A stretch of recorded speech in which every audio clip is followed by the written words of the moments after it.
very simple title sheet, although some will also be from the original shooting in 1996. The personal is the political. Venice History Tapes, mine. This deals with people that founded the Peace and Freedom Party. Free Venice, Save the Canals, the Free Venice Beachhead, the Venice Canal Community House, the Venice Canal Festival, and even alludes to the Venice Community Housing Corporation, which we, and mostly Steve Clare, but others, have founded in 1988 after Yes in My Backyard, YIMBY, and then Neighbor to Neighbor, 1986 to 1988. The personal is the political. This flyer is from a showing after I did the tapings. And Rod Bradley actually shot the footage as I moderated the taping. This is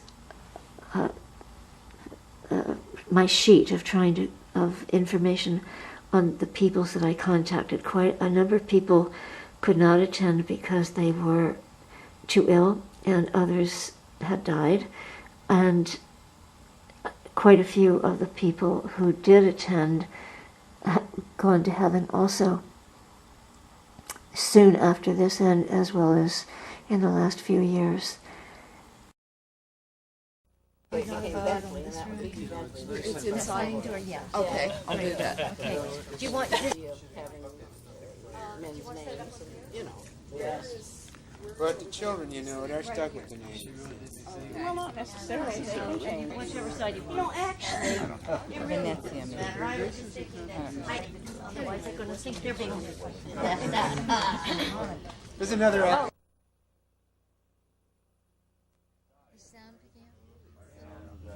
Yeah. This is the personal, is the political. Rod is shooting these homemade signs. This is the 5th of October. Yeah, what they were here. How long were you together? 3 years. Signs. No, we don't want to get that. Don't want to edit. This video concerns the Venice founders of Peace and Freedom and Free Venice. This is being shot the 5th of October. Elaine Alexander of the Historical Society is recording this documentation also. And these are some of the panel names. People are coming and they will introduce themselves. The absent people I will probably announce again. The absent people are Michael Coffey, who could not be here, and Ed Pearl and Sherman Pearl cannot be here, and Earl Newman was supposed to be here and cannot be here.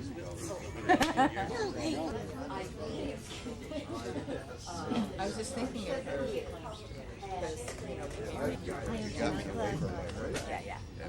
I also got you. I saw Marge and I thought of that. So I thought, well, he may not show up again. You've done one before. Well, I had called, so I knew just because I dropped it down. Oh, you did. I didn't remember. Good morning. Here we are in Venice. We are at Mo's house in Venice, 824 Amoroso. This is the 7th of video documentaries, historical video documentaries that I've put together on the history of Venice. This one concerns itself with 2 basic factors and all the other things that will be entertained today on this panel discussion with it, and it will be followed by a potluck at the Palms Court Collective later this afternoon with spontaneous remarks. This is the personal, is the political, and as opposed to the rehearsed parts. These are founders of the Peace and Freedom Party here, especially in Southern California and in Venice specifically, and also of the Free Venice movement in Venice, California, Venice having been governed by the city of Los Angeles since October of 1925 to its demise. My name is Maryjane. Our wonderful cinematographer, videographer is Roderick Bradley. Elaine Alexander from the Historical Society is also documenting all this for the Historical Society. And I am going to pass the microphone. We will pass it among ourselves. I'm going to start on my right and give it to Steve, Clare, and have every person introduce themselves. You just did. I'm Steve Clare. Rick Davidson. My name is Bob Wells. Pass it on, Marge. Marge Buckley. Ed Medard. Maryjane again. Jane Gordon. Carol Fondiller Berman, and is that all people are going to say? I'm this, I'm that. I came to Venice in 1959, about the year that Castro took over Cuba. I'm Bee Free. I was Bee Starboard in the beginning in 1966 when I came, but eventually became, and to this day am still Bee Free. I'm George Gelernter, and we're just getting warmed up. I'm Emily Winters. I'm Phil Chamberlain. I came here in '68. I've tried to leave twice, but it doesn't always work. I'm John Haag, and I know what you mean. Maryjane said that we could say a little bit at this point, and I'd like to do that, about the motivation for the Peace and Freedom Party. I was the original organizer, not certainly all by myself, but more so at the beginning than anybody else, I think, of the registration drive that put the Peace and Freedom Party on the ballot. And I'd like to say a little bit about why I did that. Before getting into the anti-war movement even, I ran a coffee house in Venice called the Venice West, and there were a lot of odd people who came to the coffee house, including leftists of all stripes, and they often talked wistfully about having a radical party on the ballot. You know, in those days there were only Democrats and Republicans, and everybody just wished they had a left party. And I sort of got caught up in that feeling. And then when I was involved in the anti-war movement around 1966 and 67, it became increasingly clear that in the 68 election we were going to have two pro-war candidates, a Republican pro-war candidate and a Democratic pro-war candidate for president. And it seemed like the time was ripe to have a new party with an anti-war candidate. And early in 1967, there was a mass demonstration in San Francisco. Oh, meanwhile, I'd looked through the elections code and discovered that we had to get 68,000 people registered in a new party in order to get on the ballot. Now, 68,000 people, if you're looking at it from Venice, California, is a lot of people. But there was another way to do it, too. By petition, we would have had to get 680,000 signatures, which, of course, was just monstrous to think about. Well, anyway, there was this anti-war demonstration in San Francisco with at least 70,000 people, and it was like a magic number. I was looking up and down the street. There were just demonstrators as far as you could see, and it seemed to me, now if we could only sign up all these people, we could get on the ballot. Well, I knew we couldn't sign up those particular people, right? But there obviously were that many people and more, because not everybody was there in San Francisco, who would be willing to sign up for an anti-war president. That's what we thought, and that's what we did. Great. Cool. I'm just going to pass this, actually. I'm going to give it right to Phil, and let's go around, and I would like people to comment, most especially on why they feel they founded things like Peace and Freedom, how it is they did it, kind of people that they worked with, how did this really happen, what were the important issues, what you feel you accomplished with Free Venice and Peace and Freedom as far as social issues and movements, and what you feel wasn't accomplished. And you may say, any comments you like. Phil. Phil, still Phil Chamberlain. Well, peace and freedom was a very significant part of my personal life. I wonder if we could talk up a little bit. When I first arrived in Venice, it was my first source of employment was associated with peace and freedom. So it got very deeply into my being. And when you arrive in Venice, you have to find your posture for survival, your personal posture in Venice. And I was scrambling around for a workable life mode, and ended up nailing down the roof on the building adjacent to Peace and Freedom House, owned by our benefactor. I was just talking about it, I blanked his name. Earl Newman. Who couldn't be here today. And I would like to make a passing honorific reference to Earl because he was such a big role in the Peace and Freedom Party. So I got elected, first thing I ever got elected to in my life. As a matter of fact, the only thing I've got elected to in my life was to be an alternate delegate to the founding convention of the Peace and Freedom Party. Alternate. And I said, oh well, it was close. I'll tell my grandchildren, no, I didn't go up there to the Bay Area because I was only alternate, but at least I was an alternate. But my alternate, I don't know, got arrested, left town, went underground. I don't know what happened to my alternate, but suddenly I was holding the bag. So on the way up, I decided to run for Congress. For the Senate. Which, I made a speech in front of the auditorium of 1,500 people. I'm not sure all the Venetians really ever heard that story.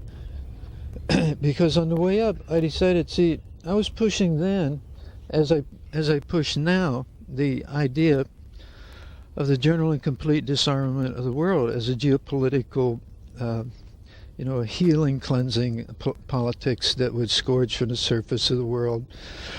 All those vast empires knows the military, the Martian enterprise, metaphorize it as you wish, but that's always been my singular intention, is to see the entire world geopolitically, realistically, by political operatives, by political parties operating in the real here and now, to organize like the Peace and Freedom Party was doing, and to initiate the conduct of the general disarmament of the world. And, I have a big long rap about how Kennedy made 2 speeches for GCD, General and Complete Disarmament. I'm going to sidetrack on that, but this very real thing, I didn't know about that in those days.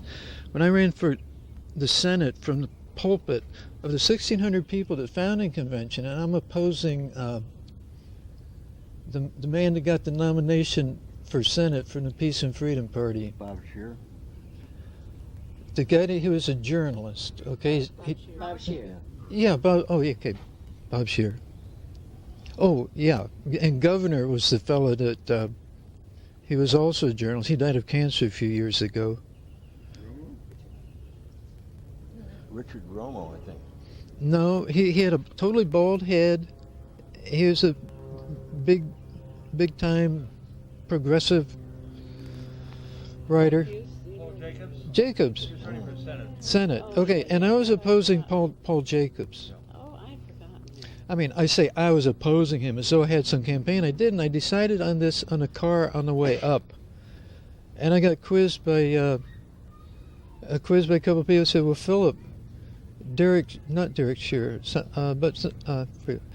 and they quizzed me. Are you serious about this? In some technical narrow sense, a serious candidacy. So it's just so is this second stringer from the Venice home team who only and he's telling us that he's going up there, is going to play a big participatorial role in things. I thought what he was doing was great, and I thought it was so beautiful to have this machinery here that I could use. This beautiful founding convention, and let's found it, and let's get some GCD in it. So I started a workshop up there. You can start a workshop under the rules, and I started a workshop for 3 days. We had one. A couple of loyals to the workshop, a couple of youth found merit in the idea, and we drafted up a statement, and then a bad thing happened in history. A black hole opened up and the results of our workshop, which are totally in advocacy of general and complete disarmament as a policy position for the Peace and Freedom Party, blah, blah. And it disappeared. And it was never incorporated into the summary notes that were supposed to survive in history as the founding convention final statements. So all of my work, all of my sincere, dedicated devotion and sense of functioning within the auspices of a free people was sabotaged. I haven't had a Peace and Freedom affiliation since probably, I remained a member for a number of years thereafter. And in our local Peace and Freedom Party, well, John, remember in the... Is it true you're a Republican? Are you now a Republican, or have you ever been a... Emily here. You want to speak to your work with Peace and Freedom? Well, I wasn't really as active as many of you. I was one of the many who had the first meeting at their house, and I argue with people, but I think I did have the first community outreach meeting at my house because I had the biggest living room. And that's where I met a lot of you people that are here and some of them that are not here. I remember being very excited about a third party and what it meant, and I helped get signatures. And at the meeting, there was quite an energetic and bright group, and I guess those people have remained in my life since then. One of the highlights was meeting this lovely blonde woman, and she asked to bring her son because I had young children. I said that was great, and her son came and sat in the corner very quietly. We thought, what a nice young kid, And after they left, I found these drawings all over the wall in crayon. But that was okay, It was like I had young children too, so it didn't matter. And now, whose son was that? Now, whose son was that? Well, I don't. Maryjane is blushing. I don't. Still blonde. I don't know. I don't want to make his name known in case he might be embarrassed one day. Or Leonardo da Vinci. But most of the work I did was through the Venice Beachhead. And we covered a lot of the peace and freedom activities there and made sure that it got out into the community. That was, I think, mostly my contribution, and getting signatures for the ballot for different things, and of course voting. But over the years, it became so much infighting going on, as Phil described. I kind of lost interest, although occasionally I still vote peace and freedom. Okay, George Gelernter. Well, during this Peace and Freedom organizing thing, I was on the payroll of the McCarthy Clean Jean Committee, whatever, up through the ranks, and became an advance man for Eugene. So I wasn't a part of that.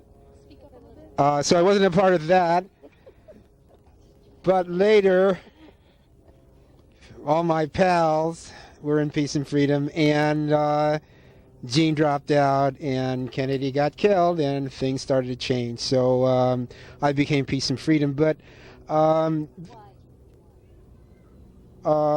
actually, not so much that I believed in peace and freedom, but I believed in the organizing around it, and I believed that that there are a lot of really off-the-wall Reds involved, and which was better than the Together Reds that were doing the principal political organizing. So for myself, it was a little, and because of the community, this community was a peace and freedom community, and John Haag, who was really touched really.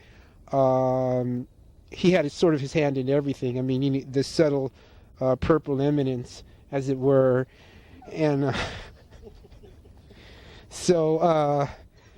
and basically, he also influenced a lot of us toward anarchism, and which is really the political tie that really united a lot of the community and made it possible for a lot of people that didn't agree, in the absence of agreement, to agree. So that's...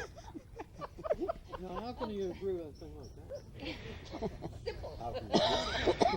And the other thing, and then basically my basic contribution was Venice Free Theater, which was an outreach of the whole Free Venice movement, which we really haven't touched on. I don't know how extensively you want to get into Free Venice, as it was, because it was somewhat independent of Peace and Freedom. Peace and Freedom came first, of course, but Free Venice was uniquely this community.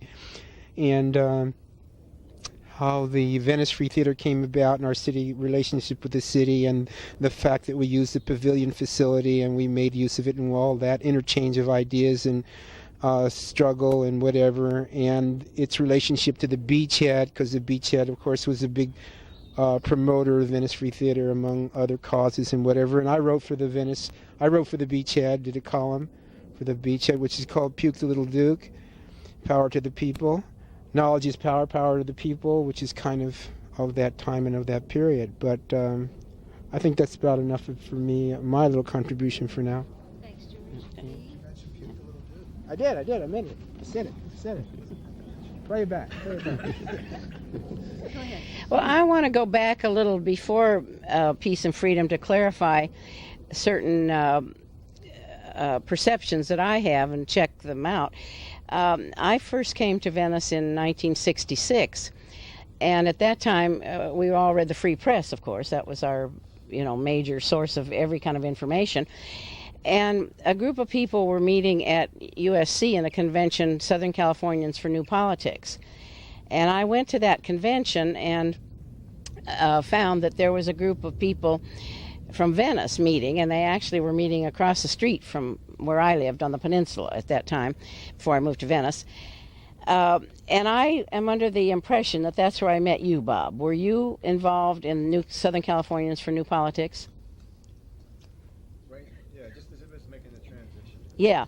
Okay, so that's my impression, that first came, and what? I was living out there on the beach. And we met at a place, well, I can't remember who the people were.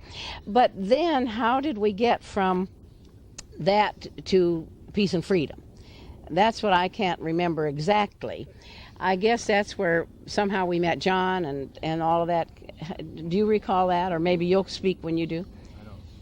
I don't remember that either, but that's the link as far as I'm concerned of where it started, with kind of the impetus on a broad scale that there was something happening. This was a radical time, and there needed to be a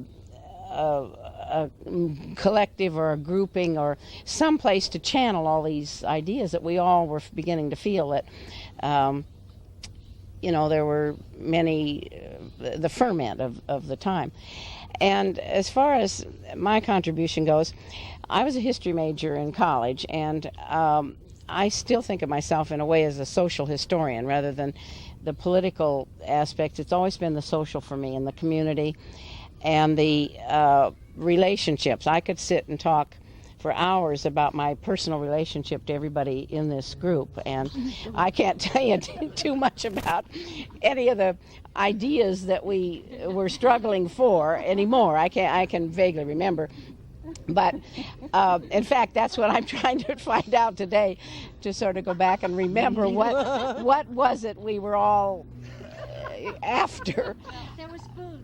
Yes, well, food and music and laughter and all that have been always important to me as part of the foundation for a community group. I could never get totally with all the, real political things. I mean, I can think back to John and Jane staying up all night. You never could call John before noon. John slept till noon because they were up all night doing leaflets and mimeographing and stuff all the time. I thought, I could stay up all night and drink or talk or laugh or something, but I could never get quite the dedication. So what I'm personally hoping comes out of this is that Steve and John and Jane and Marge and Bob will talk about, and Rick, of course, really be clear about what our struggle was about, what the political goals were. Thank you. Carol. Gee, and it gets passed to me to clarify everything. No. You see, as I say, I came to Venice in around, I think, either 58, 59, but it was actually really the year that Castro did take over Cuba. And that's what I remember. I also remember coming to Venice and getting involved before I even lived here in a certain thing. I think it was held at the Israel Levin Senior Citizen thing, and it was a debate, supposedly a debate between the post office and somebody from the post office and somebody about sending Henry Miller's book Tropic of Cancer through the mail. It was at that point. So I'm giving you these little things because that was forbidden. That was forbidden literature at that time. Now, it's required reading, I guess, But, well, unless, of course, you've read Sexual Politics, and then they put it down. I don't know. But anyway, whatever gets you off. But, this is when I was around at that point. I also have these little flashes of, I remember one time walking into a place like J. Jameson, the Bubble Man. Right, goddess, so mote it be, blow us a bubble. He was around in Venice, and he would blow these bubbles, have these gorgeous, they were works of art, true ephemera, they were works of art. And he got chased off the oceanfront walk by the vendors because the bubbles would spot his clothes. So he said, fuck it, But, but anyway, I remember this whole group of people who seemed to value doing things, whether it was writing poetry or reading plays, and whether they were good plays or bad plays or good, whatever it was, doing things, and actually could afford to live in this community and be flops, and it's always been my theory that you need a whole lot of bullshit to grow a flower, So, there's going to be a whole lot of crap before something gorgeous comes up. You need a lot of fertilizer. And just because you're a lousy poet or a lousy writer or a lousy actor doesn't mean that you don't feel that pain and that beauty just as much as, Leonardo da Vinci or Edna St. Vincent Millay or Gregory Corso or Ferlinghetti or John Haag, But just because, anyway, to come around, so that's what I felt. And I felt this one day when I was inadvertently picked up, and I was Miss Square. People asked me about grass. I didn't know what they were talking about. Now I do, and I think we should legalize it.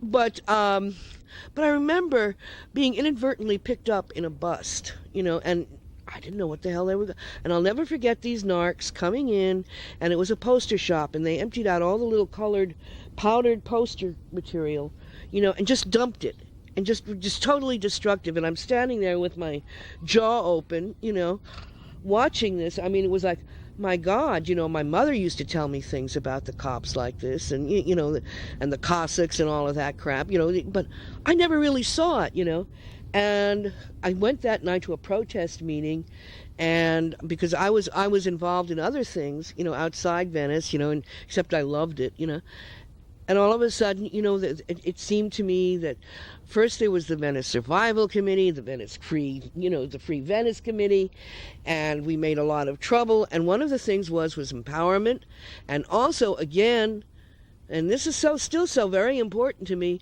is the allowing of mixtures of people, to live together, whether they're low income or what. Money was not the ruling game, It was what you did and who you were, not how much you made, You could be a great surfer, you know, and you hustled your living, and you paid $40 a month for a crummy little room somewhere, but you were a great surfer, and maybe you eked out your living working 6 months at Ted's barbecue, hustling eggs and stuff like that, and flipping jacks, you know. Maybe that's what you did to support your art habit, or your habit, or whatever. Anyway, I did become involved with the Peace and Freedom Party. I met Rick Davidson, who gave some structure, but a little bit too much authoritarianism from my point of view.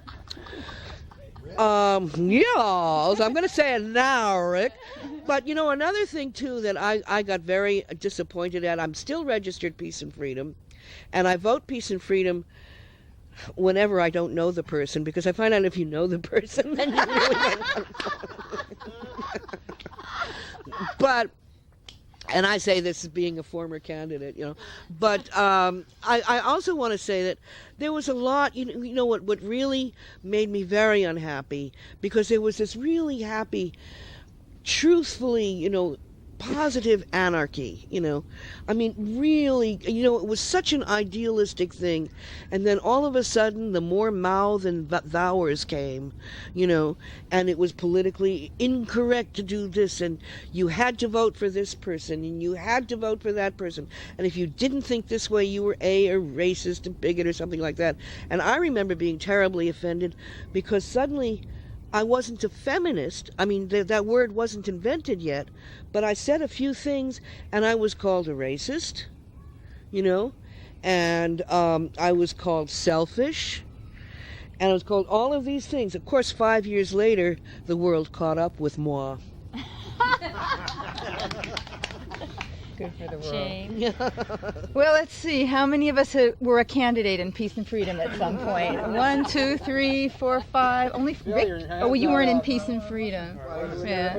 And how many got elected? Oh, okay. Well, yeah, that's another question. I'm not. But I just think that it's significant that we saw Peace and Freedom as a vehicle. As you say, it was a way of making contact, of allowing people to hear points of view that they just would not be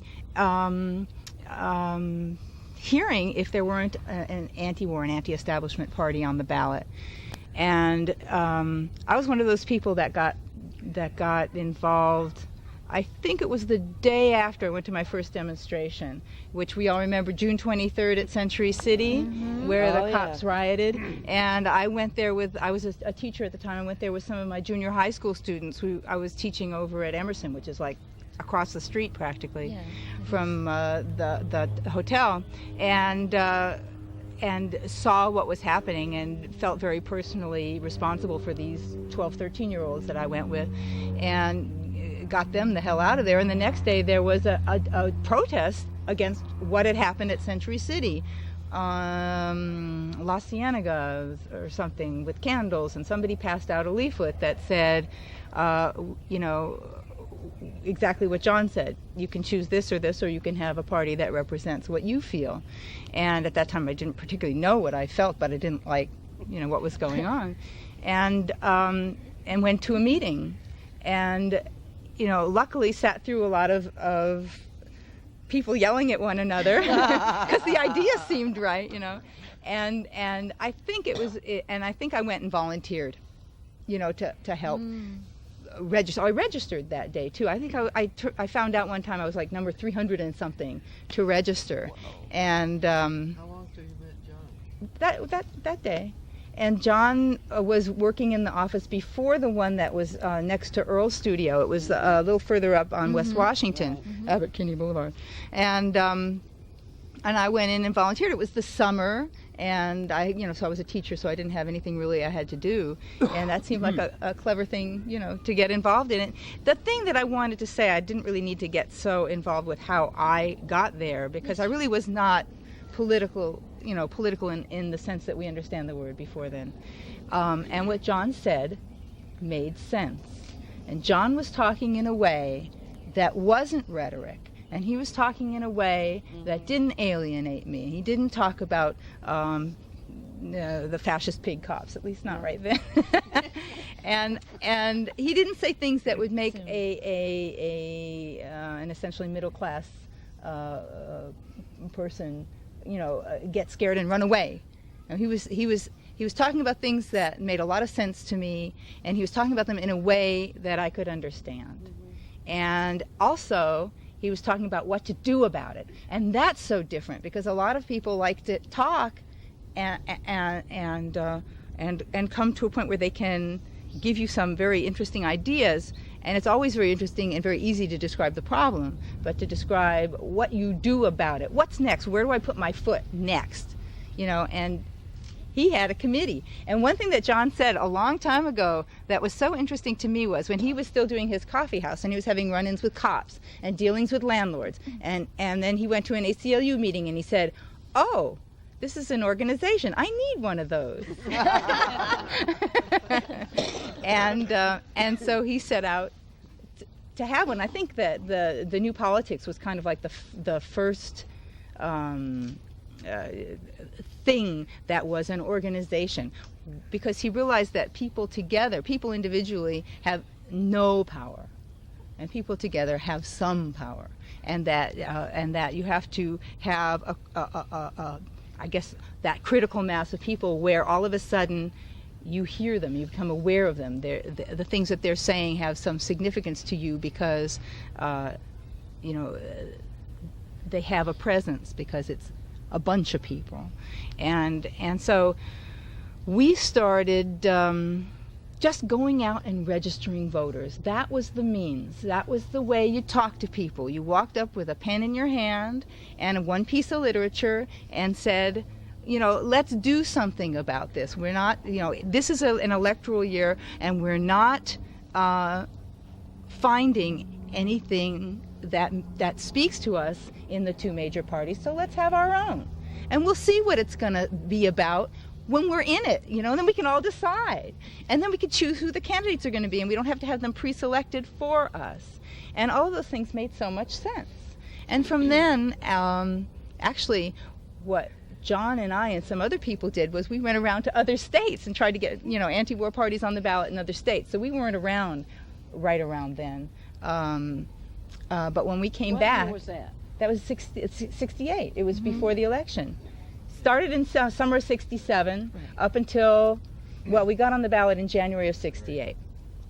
So then all of a sudden people, started wanting to have some claim on this organization, and people came from all over, and people like Phil with his ideas about general disarmament, and people who were beginning to have smatterings of a clue about the women's movement, although that really came to the fore a couple of years later, and the anti-war people, and the anti-racist people, and we tried to figure out ways in which we could all really participate in the decisions about what the party platform was going to be. And I think that the party platform became a little too important to a lot of people, because to some of us it was the organization that was important, and so that in a way, while we participated in the electoral part, we were kind of looking more forward to what was going to happen after the election, because it seemed to us that all of these people that had gotten involved during the electoral part were very likely to hear a message about, okay, now what do we do? So that's where Free Venice started getting, came into being, because what we were doing, and mostly it was John, was, I'm not saying that it was only John, because Rick was involved and Bob was involved and all these people were involved, but as far as organizationally, John and Rick and I, and then later Steve and Marge and various other people were trying to figure out, well, what do we do next? What's the next concrete thing that we do?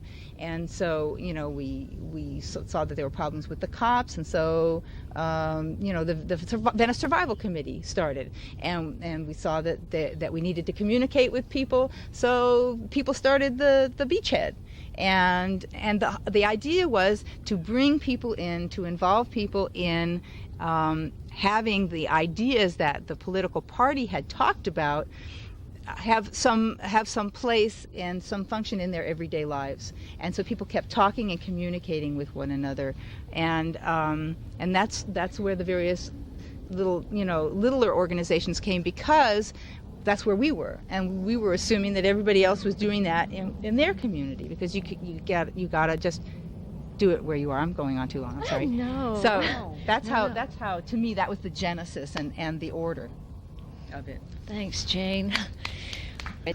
Okay, we're rolling.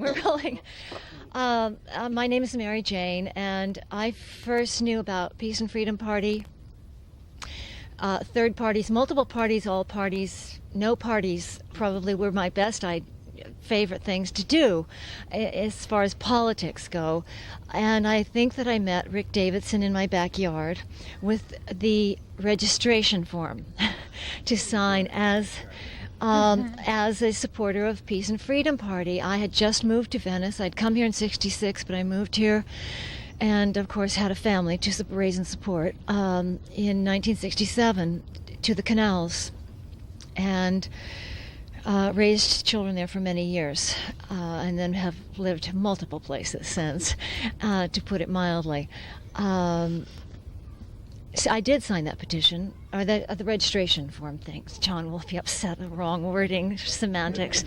And I'm very glad that I did. And I am very glad still that Peace and Freedom is on the ballot. I have registered Peace and Freedom, and I've registered other parties depending on what the needs are of the political issues and candidates at the time. And I have no loyalty to a political party per se. However, I do have the loyalty to keeping as many on the ballots, if we're going to have ballots, as possible. And I do feel it's been important in the movement even toward the Green Party. I think that it encouraged that movement, and the Green Party is a very valid party at this time. They are not the Republican parties or the Democratic parties. In Venice, the Free Venice movement is something that I was much more active with than Peace and Freedom itself. And there were a number of things that were done, immense numbers of details and huge amounts of daily work and event work and issue work that were undertaken by any and all of us at various different times.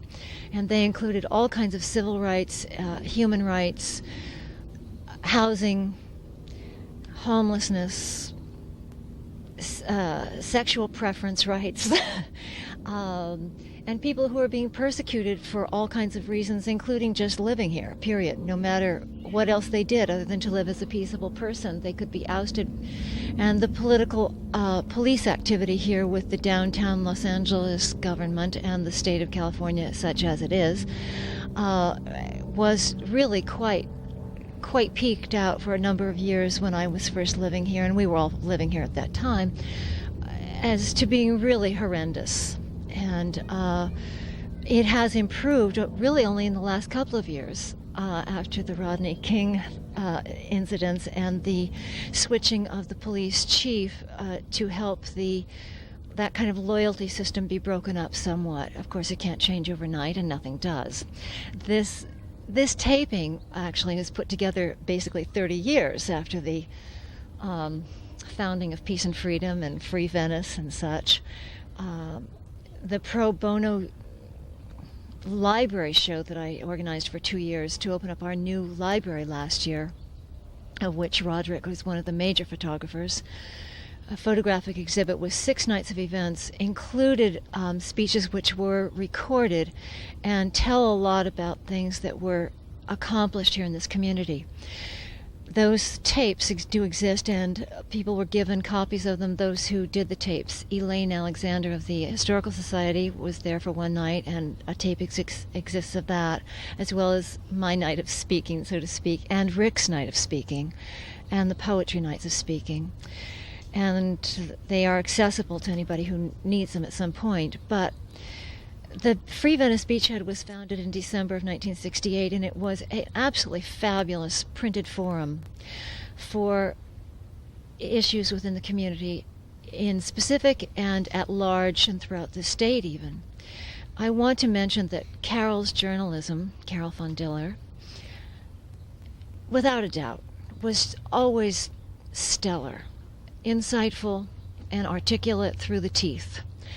Just wonderful. And not that other people's weren't, but hers was the ongoing thread, really.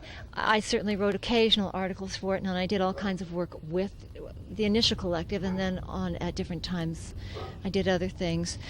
I guess I should mention in relation to the Beachhead, when it was 20 in 1988, I did a number of events for the celebration of that, including poetry nights and including a benefit at the Sidewalk Cafe with Paul Krasner and Carol and Danny Peck, who was the musician. The Beachhead collectives were always totally voluntary, and they varied from meeting to meeting sometimes, and they varied definitely from year to year, and they varied from one person to 25. Nobody owned the Beachhead. Some people tried to sue it for certain things at different times, but it was not owned, so it's the way it is. And collectives did keep it going until probably it was about 22 to 25 years old. It kind of petered out, didn't have continual publications in the last few years of its existence, and it's still dormant. It's not dead, you see, so anybody who wants to do the Beachhead could. The Community House, which Rick and Marge and other people really were the force behind at Howland Canal at Eastern Canal Junction in Venice, was an old house, and Rick may speak to that was under condemnation status, and in part of the so-called gentrification things that took some years to really hit full force here in Venice. And things through that were really things that became part of our society now, I think, along with peace and freedom and the whole kind of community activities that came forward within pockets of people. And Venice, for some reason, has had these pockets of people. I don't know why, but it has had them. Deep pockets. The Community House fostered community gardens, which fostered many of the community gardens that exist today, and the city even allowed, in its mistaken identity moment, 6 major community gardens to be actually officially dedicated here in this Venice area, and they still exist. And then there was great pressure against that, and no more have been officially designated. But recycling was started with us, our little groupings, and the food co-op, which we all worked very hard with at different times, and that led to all kinds of other food co-ops. All kinds of social issues were addressed. You could call for getting bailed out. You could call for legal help with the police. You could call for your tenants' rights. You could call for help in finding a place. You could call for not being given a place because you had a child, something I was highly aware of. You couldn't rent a place because you had children. You could. We set up hotlines for battered women and all kinds of other things, and for gay and lesbians who were being persecuted and so forth. And we had the Beachhead as the printed forum for all this. Meetings, of course, were ad nauseum and ad infinitum. And ad hoc.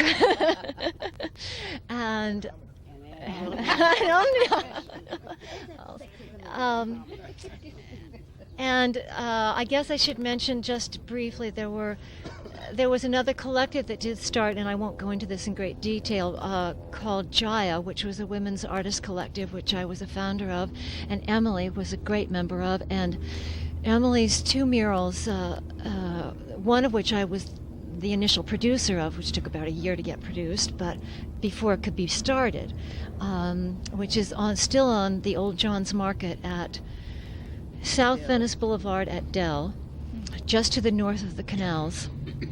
And it's actually slide-wise for all these years in the Levi Strauss collection of contemporary murals of the world. Emily and I and Arlene Handler did a second mural with young people, teenagers, along part of the pavilion wall, 900 long foot wall, actually, in the summer of '76. And then Emily did another mural. Oh, and what year was it? It was 1990 on Clubhouse Park, down near Speedway, between Speedway and Oceanfront Walk. And she happens to be one of my personal favorite painters. But we all have different gifts here, and in all the arts in various ways. Jaya was a women's artist collective, and we did many things for the community and with the community. But the murals are of great note here. And I guess that's all I should say. I feel that Free Venice and peace and freedom really led to things that we take for granted now in general society, that people don't think how they started. But it's hard to say how they even started here. What they started with were the people. And it was just the doings of the people kind of plugging along and battering along against all odds that made things happen. Ed. How do you do? Yeah, I've been in Venice since '65. I just throw that in to get it out before I forget it. And as I walked into this place, one of my first impressions, I say, boy, we look like a People's World picnic. Everybody's so old. Veterans of the whatever brigades, you know. So anyway, a lot of us were members of the Venice Survival Committee, and we survived, so that's something, you know.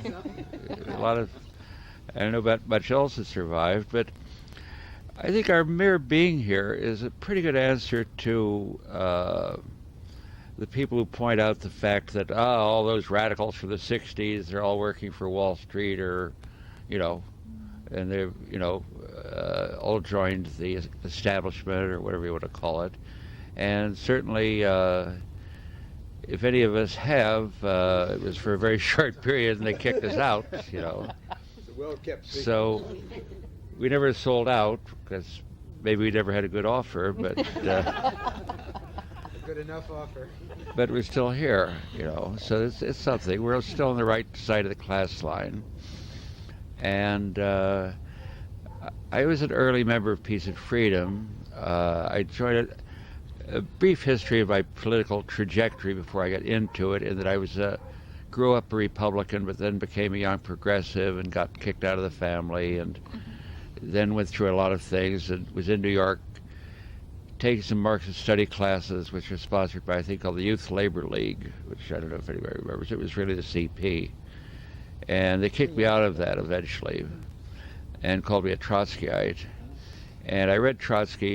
Years later, I found out they were right, but that's another story. So it's funny. I don't know whether I was a member of the Youth Labor League or not. I might have been, which means maybe I was in the Communist Party. I don't know.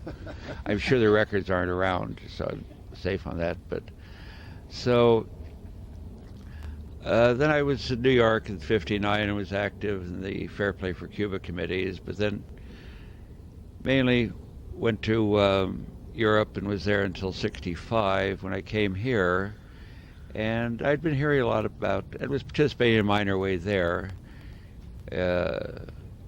in civil rights struggles. We had our own mini March on Washington that was organized in part by me and Jimmy Baldwin and some people. But anyhow, I got here in '65 and thought, hey, things in America are cooling off, you know.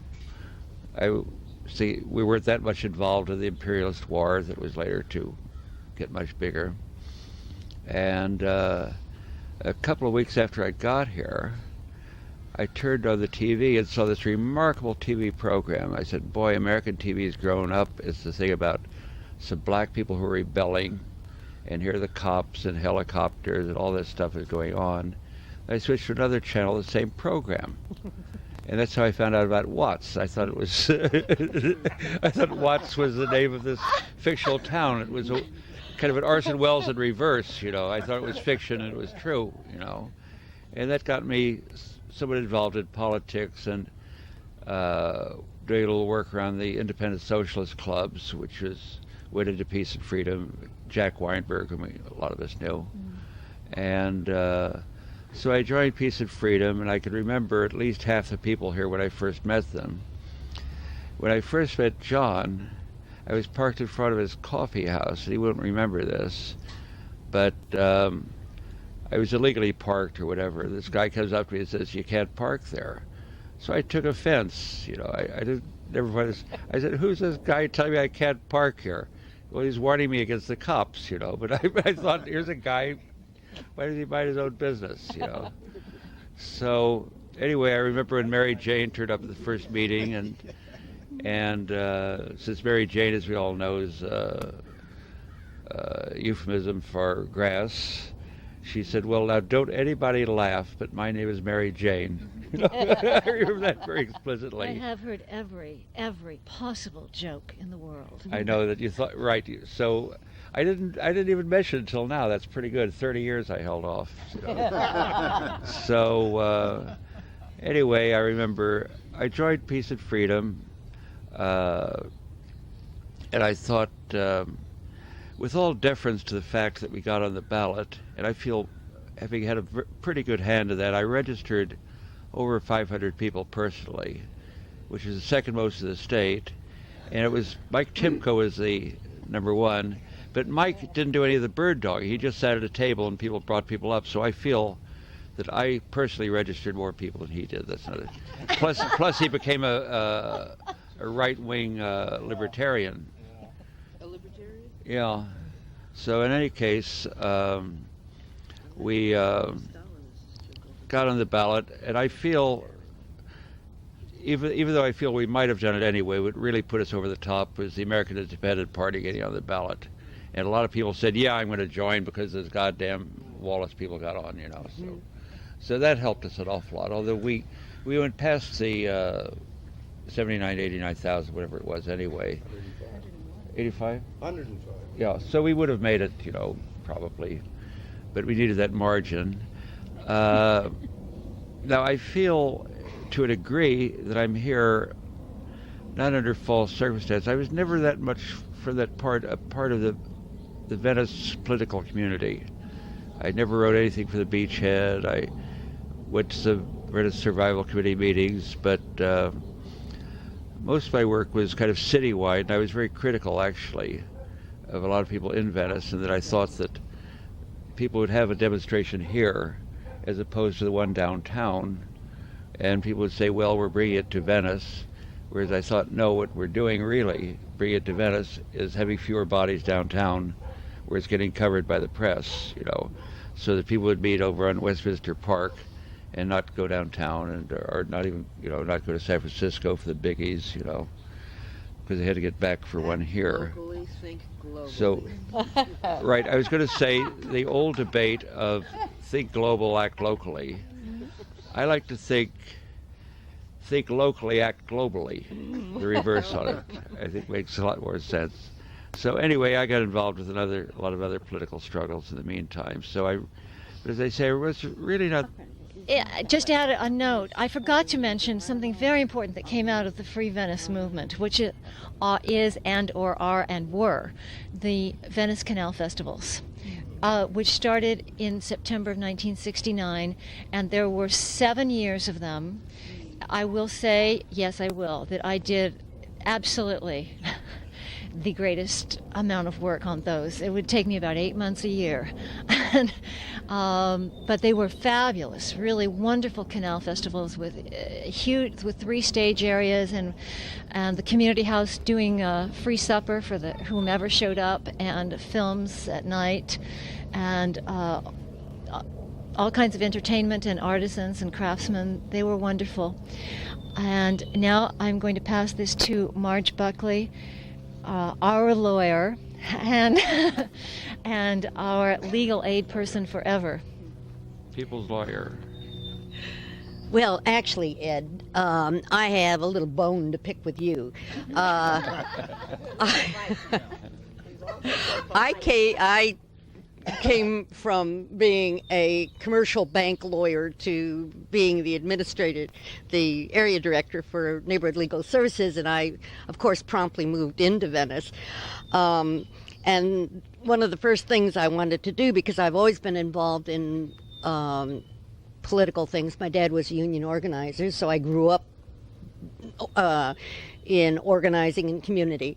And so I looked around and I saw this thing called Peace and Freedom, so I went to register. And there is Rick Davidson and Ed Medard. And I had this big coat on, I remember, over my nightgown. And I wanted a place to become involved aside from in the legal office.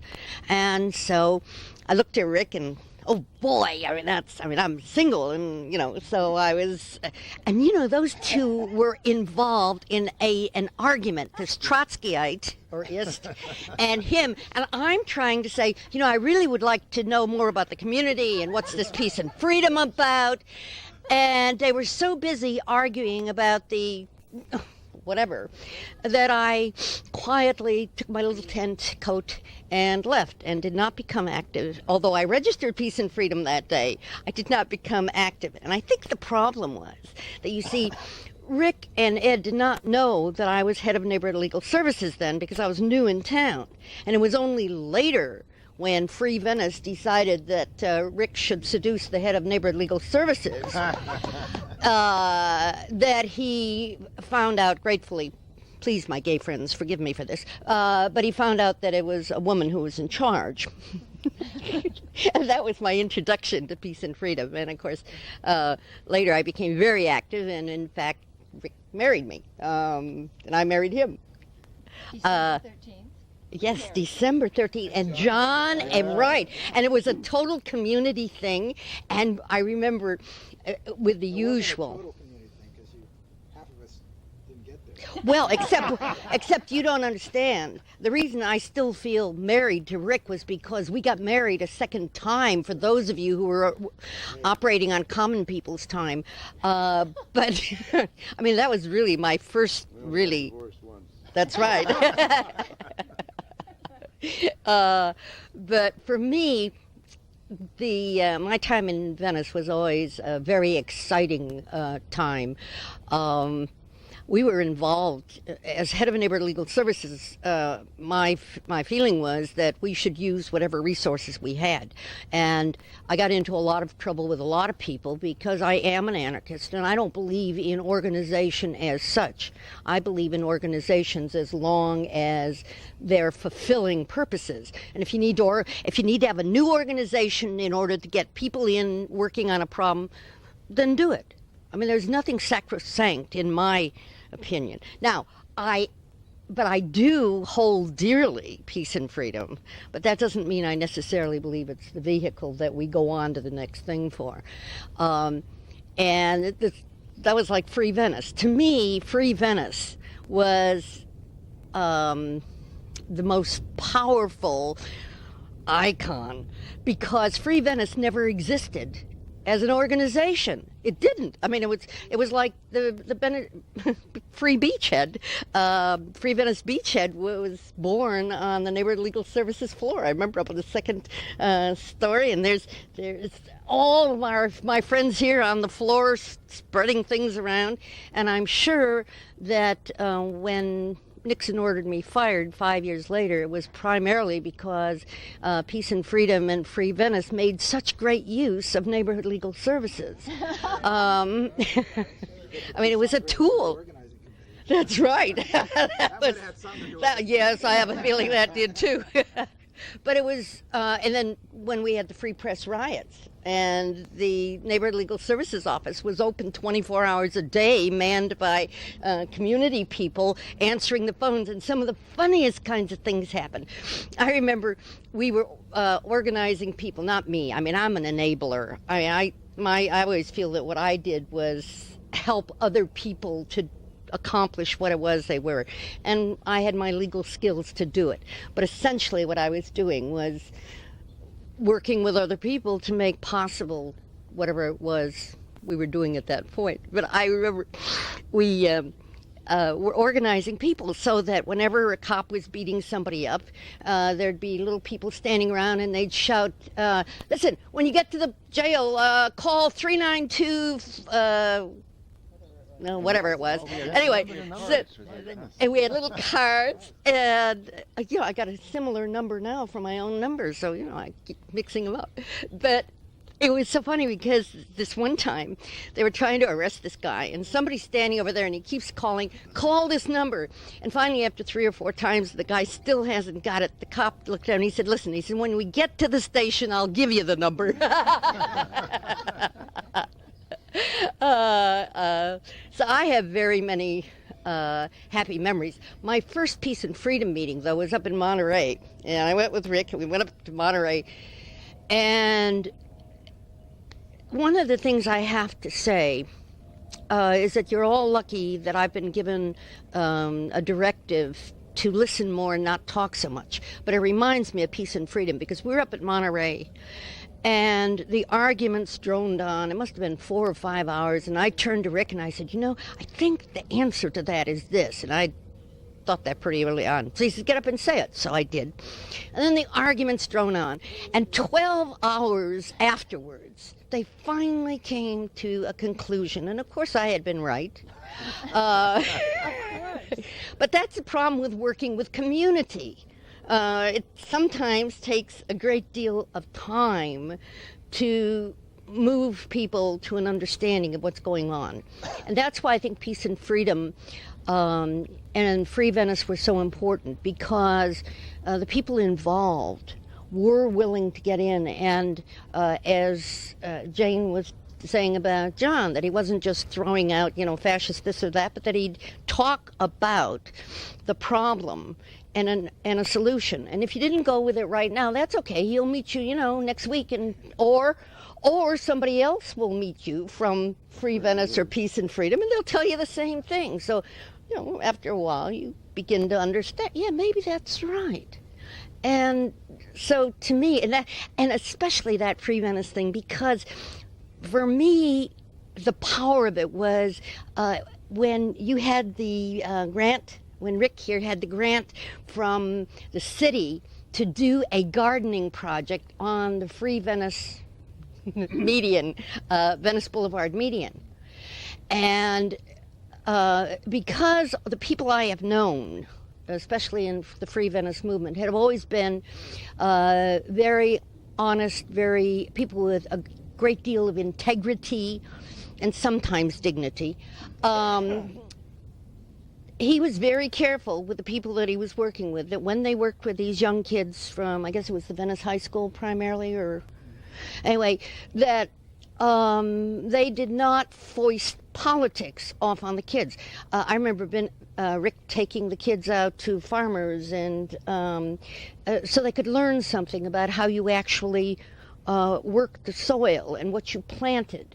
And in the community, the other kids who were in the programs at the Venice, well, not so much the Skills Center. There was this other one where the kids got paid $1.25 for jitterbugging to a jukebox or something, and they used to really make fun of the kids in Rick's program because they were actually there with shovels and and digging in the dirt and working hard, long hours. It was really beautiful to watch these kids developing and learning something and being excited about doing something. And then they decided they wanted to have a name for their project. And even though politics had not been, sort of forced down their throat, how could you live in Venice and not know about Free Venice and the politics of community and caring? And so the kids decided to call their project the Free Venice? Venice Park, right after the People's Park. Right after the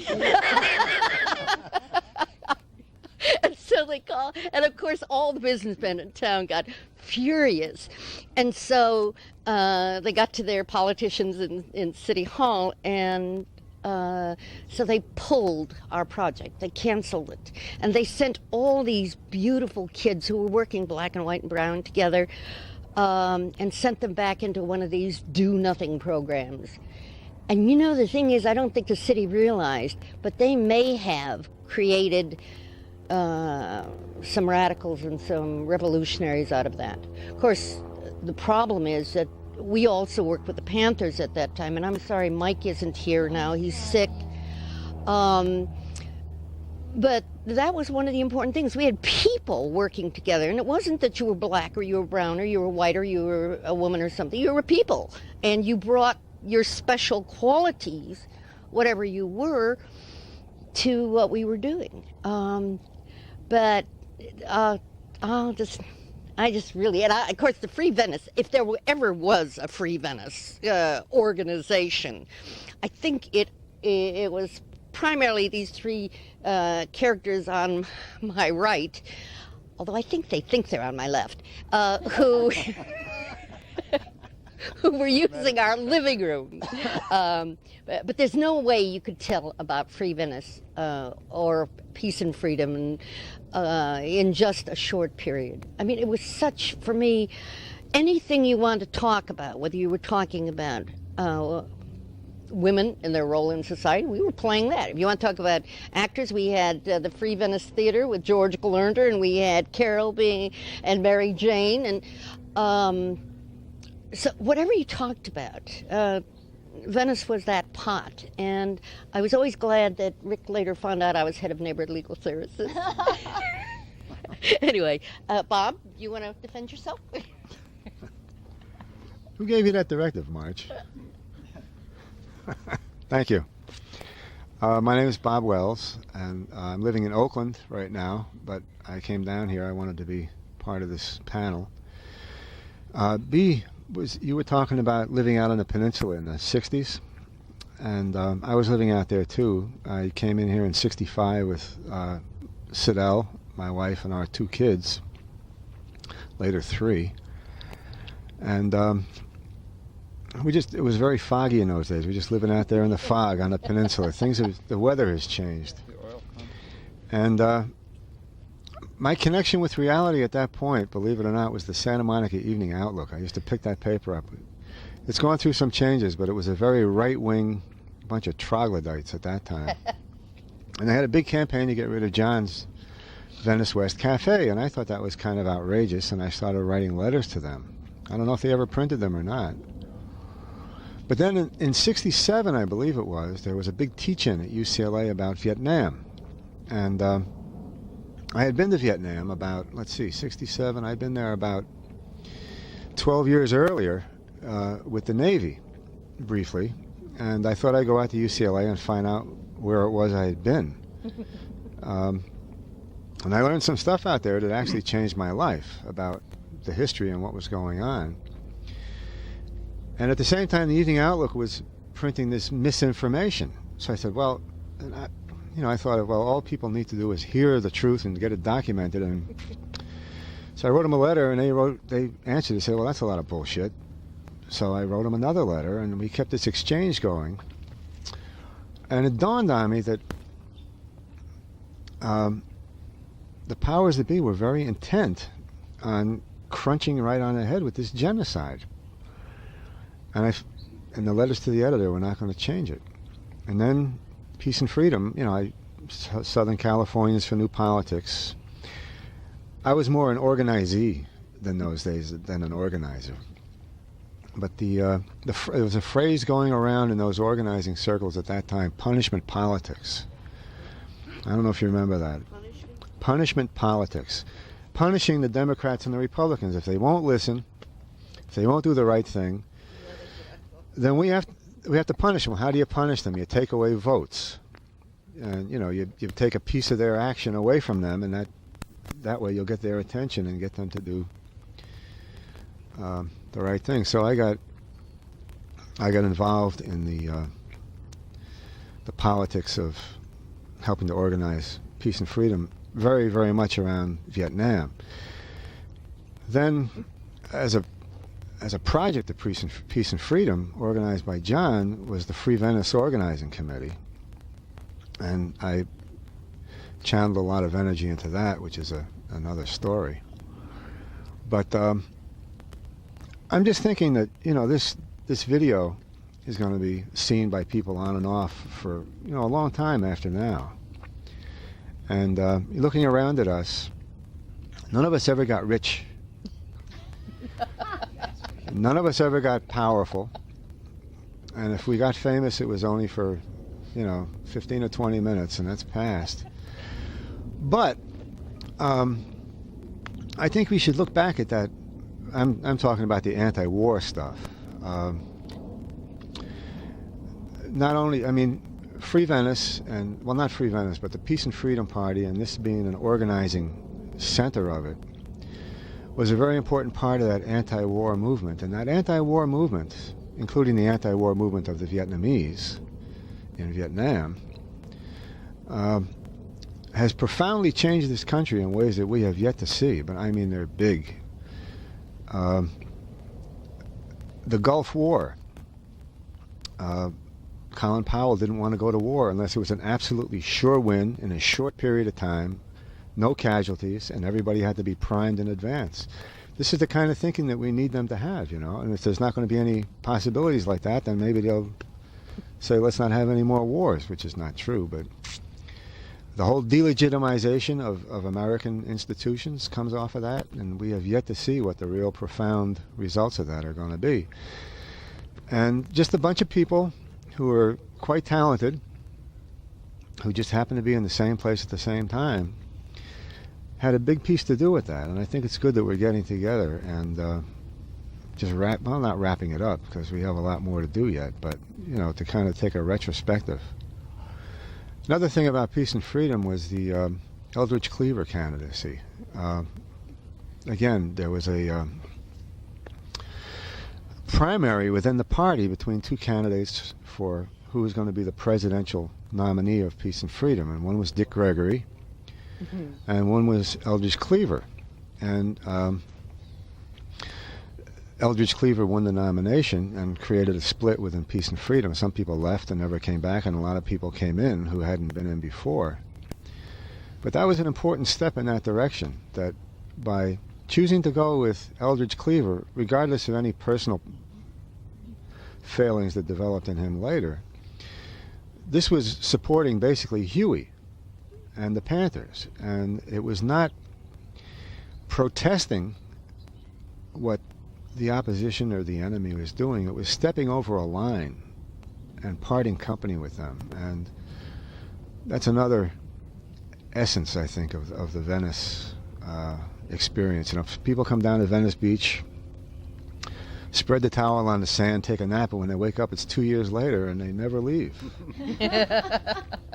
And it's stepping over a line. It's a parting of company with some bad things. So we're not having this get together in the gold room of the Washington Hilton or anything, but I think people who look at this, Mo's backyard. Yeah, Mo's backyard. Mo's backyard. So now I'd like to pass the Torch. the torch to Rick Davidson. I'm Rick Davidson. Stepping over that line that Bob talked about, I grew up in Coconut Grove, Florida, which was an artist community, original settlement of Miami. In the 50s, most of my activity was civil rights and pretty reformist. And then when I came to Venice in '61, I really identified with the whole anarchist artist community, because Coconut Grove had been a major artist community. And again, it was pretty much a reformist attitude. Like one of the things John and I worked on to get rid of Carl Rumberg, who was a corrupt politician, and getting in to fight the code enforcement program, which was instituted by the city to move everyone out by, just going in, and they wiped out 25% of the oceanfront walk, 35% of the canals, and they were heading for Oakwood at the time. Bob Castile and others really started organizing enough to stop the city. And again, these types of things then were pretty reformist. I was teaching architecture in South Central Los Angeles, and then in 1963 I went to the North Pole and did some architectural work for USC, where I met the first Green Berets back from Vietnam. 1963, it was 40 below zero, and I hardly knew where Vietnam was, much less what was going on there. And I didn't believe their stories. They were dumped in little villages all across the North Slope of Alaska because they had come back from Vietnam telling stories of what they were doing, which was basically My Lai stories. And Kennedy, who was president, claiming we only had a handful of advisors, says, get them the hell out. So they said, well, they're too crazy to go back to Vietnam, so they dropped them in these little Eskimo villages to train the Eskimos to become a National Guard to stop the Russians when they came over the North Pole.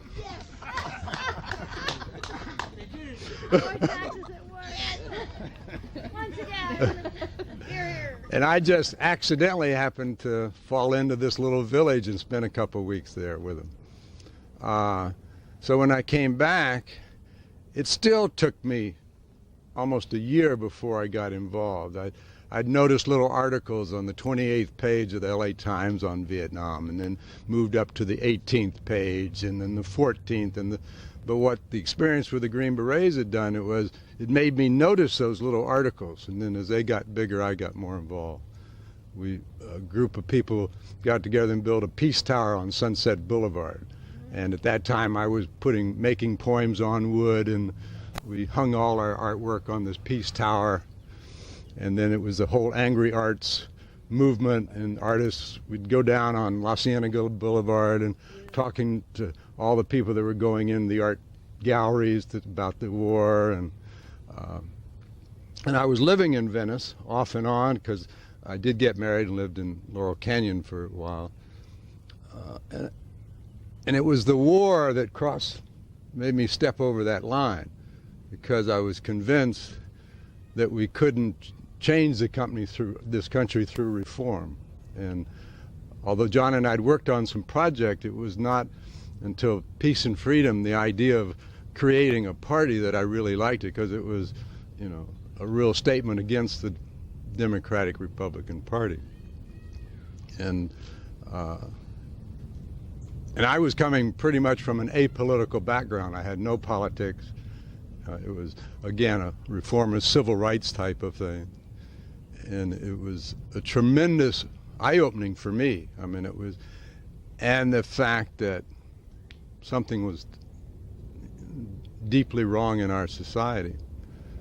So it was sort of like becoming a freshman in politics. I mean, and fortunately, working with all the people in this group, and I want to thank Maryjane for putting this historical thing together with other events that she's done, because I do feel that Bob's correct, that the Vietnam War was a major change in this country. And I think also, and this is what one of Peace and Freedom and Free Venice's failings was, that we didn't relate to the youth. We tried, there was a few attempts. When I ran for city council, my brother-in-law, ex-brother-in-law at that time, Bob Martin, got together a bunch of high school students, and he had me going to all these high schools. But it didn't last, it didn't go very far. Because when I think about it, and I just wrote this to a friend, the youth really told their parents and the adults and the rest of society, we're not going to live in your immoral society anymore. And I was out of college, I was working, but they left home 12, 13, 14, 16, and dropped into places like Venice. So it was a major commitment in their life to a morality, and I don't think that we've discussed enough that concept of that it was an immoral war, we have an immoral country. We talk about politics, but it was the youth that was really functioning off, pointing the finger. You, mother and fathers, are wrong, and you got to change. And I think Free Venice, with Peace and Freedom, did that. I think I disagree with Ed in the sense that, although I went to the demonstrations downtown, I also felt it was important and support demonstrations in the community. Because what I found in arguing with the old politicals, whether they were CP or Trotskyists or whatever, it's one thing to go downtown LA and demonstrate against the war in Vietnam and yell and scream, and it's quite different to go to your neighbor and try and talk him into, whether it's the war in Vietnam or a freeway or whatever. And that's what communities like Venice, that's the importance and that's the strength. And I think the weakness of the overall movement was it wasn't based in any communities and tried to be based in workplace organizing, but that's not the same. And so I think that's where we are now, of going back and really realizing the importance of communities, and that's where we have to continue building. And so with that, I'll turn it over to our community builder, Steve Clare. All right, thank you. Well, let's see. When I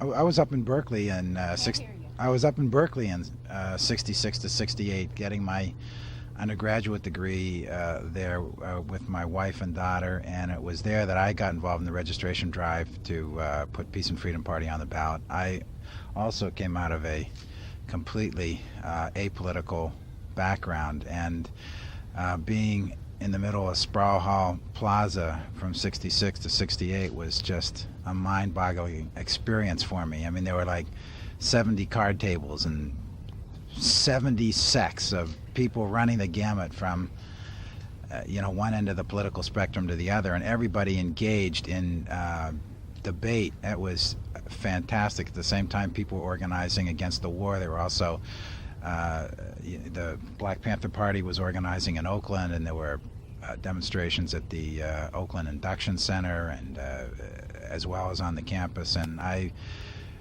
sort of rapidly got oriented to the political world, and then I came down to UCLA to go to graduate school, and moved into Venice because my friends I had at Berkeley told me that if I had to leave the Bay Area, there was only one place in LA that I should be headed for, and I took their advice, fortunately for me, and moved to Venice, and got up to UCLA and got to the Brew and Walk and found there were about 3 tables on there to be concerned with. Young Republicans and young Democrats and Save the Whales or something. I don't know, maybe 1 or 2 other things. That was it, and I was sort of really disappointed. And then I saw this flyer announcing that there was somebody coming, people interested in forming a Peace and Freedom Club on campus should come to this meeting. So I went to the meeting, and that's where I met John and Jane, who tried to organize a club up at UCLA. I don't know if you guys were ever successful in organizing a club at UCLA, because as soon as they told me that that the office was right around the corner from my house, and they talked about the political work they were doing in the community, I knew that there was no way in hell that I was going to try to pass out leaflets to a bunch of students on campus at UCLA, that I really wanted to get where the action was.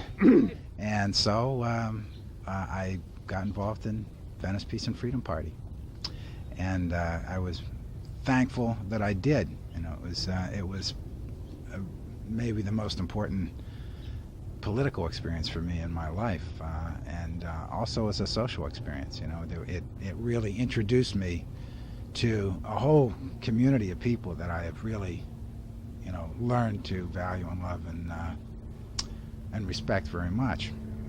So the thing about peace and freedom that I think that Jane really touched on it was the idea that okay, there's a political party to the left, and the Democrats and the Republicans, and we were organizing and against the war, but that struggle, as it was reflected in a ballot struggle, just it ended. And it didn't have any didn't transcend into a struggle with people within people's day-to-day lives. And that's what really I think made the organizing in Free Venice so meaningful. It was that you could take the struggle against imperialism, and you can bring it back right into your own hometown and see that the same forces that were operating globally were operating in your own community. And that was one part, organizing against political and economic power that was sort of working against people living a good life and Hold your hands still. You're making sorry. Yeah. So that was very important to be able to do that, and all these little community organizing projects were just ways to introduce people to these ideas that I was learning about myself. At the same time, I was trying to communicate these ideas to other people. The alphabet soup of the left, I was just struggling to keep up, with the all the three-letter organizations that and then after learning what the letters meant, then to figure out what the lines were that were behind the letters. It was an awesome task that John and Jane particularly took on to help me get me oriented to. After the leafleting was done, about 11 or 12, and God bless my wife and my daughter were in bed sleeping in the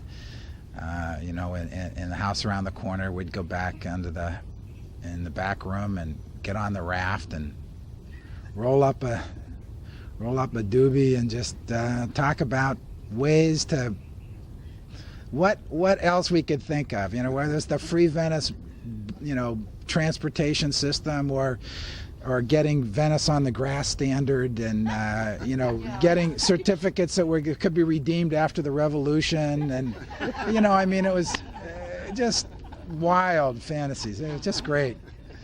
We had such a wonderful time. There's so many stories, but I think the other thing though that we tried to do was not just organizing against exploitation and oppression. I think that the whole community movement, at least for me, was also trying to help people create a glimpse of a new kind of a society, something that we all were striving to build. We had no idea how to create it.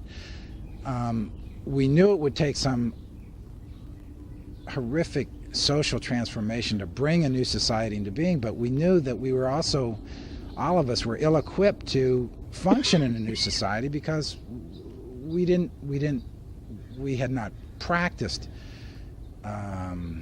human, egalitarian, democratic social relationships in our own lives. And so we set about sort of trying to model what we were hoping to create. And I think that was, so all the organizing were opportunities to get people together, for them to practice their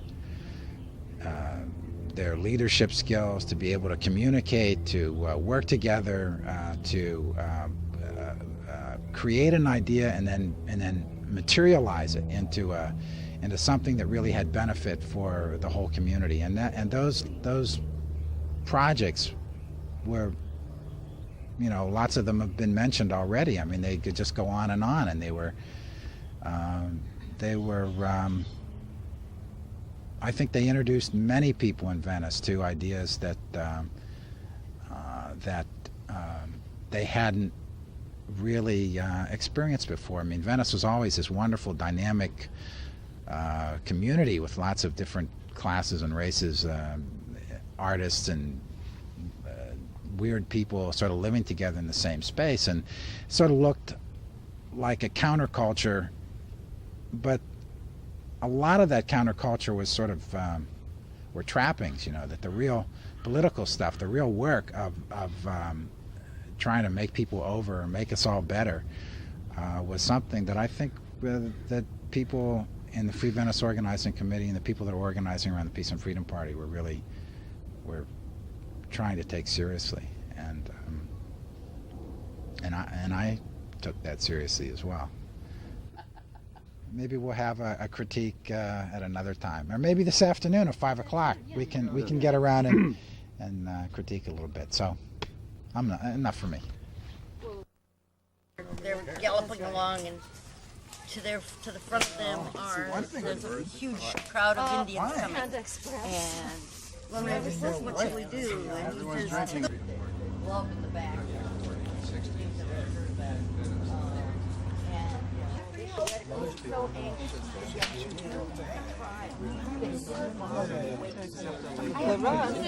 Coming over here, I put my clothes on next to those. They got soaking wet from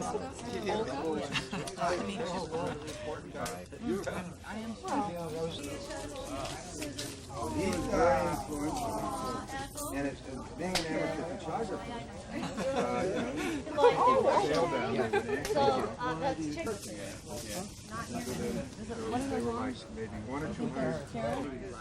Yeah. Now it says record. Is it recording? That's recording. Good. And then when you toggle it, you don't have to hold it. Okay. There's Rod, our videographer, our cinematographer, and I'm shooting just quickly.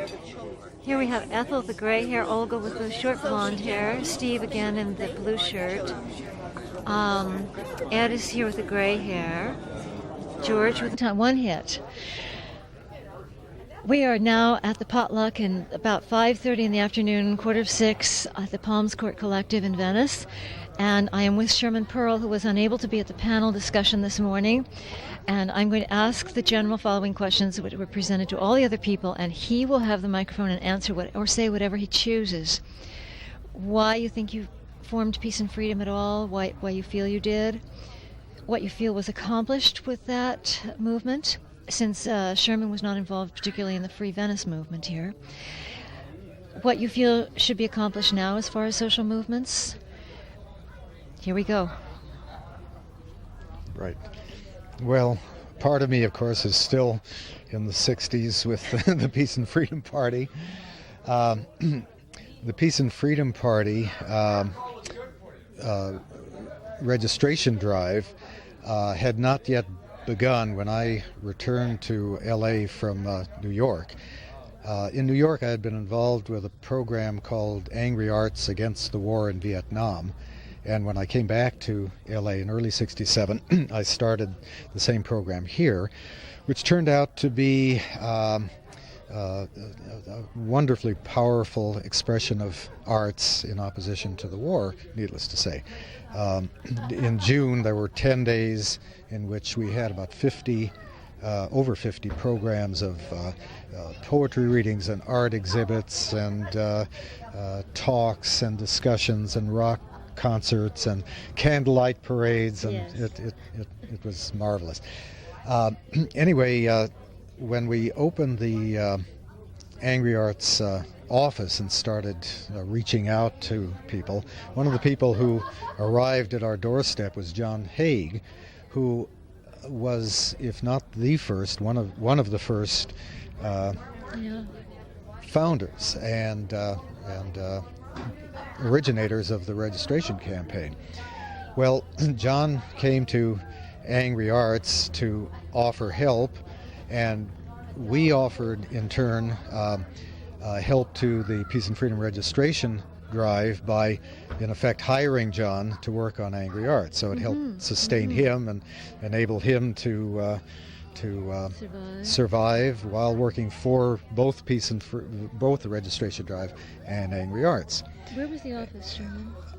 It was on West Pico, near La Brea. Right. Okay. Yeah. An office that none of us want to remember because we're just full of dust and plaster falling down from the walls.